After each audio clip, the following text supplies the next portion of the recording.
শবে বরাত মানেই চালের রুটি, মুরগির গোস্ত বা গরুর গোস্ত, যে কোনো গোস্ত বা হালুয়া টালুয়া এইসব চলবেই। মানে ছোটোবেলা থেকে দেখে আসতেছি আম্মু শবে বরাতের আগের দিনই না রাত ভোরে এসব রান্না করতো।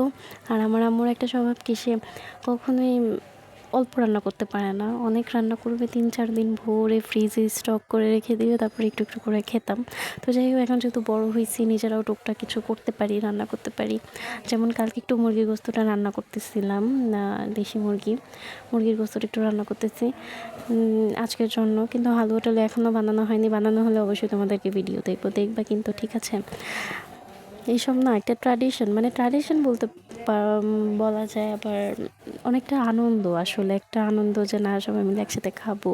আম্মুকে দেখতাম আমার চাচা চাচি সবাইকে দিত, বা এলাকার সবাইকে দিত। মানে জিনিসটা খুব মজার ছিল আসলে, ছোটোবেলার দিনগুলোই না খুব বেশি ভালো ছিল। এখন বড় হয়ে গেছে, এখন সব প্রফেশনাল হয়ে গেছে, তাই না? ব্যাপারটা এমনই হয়ে গেছে।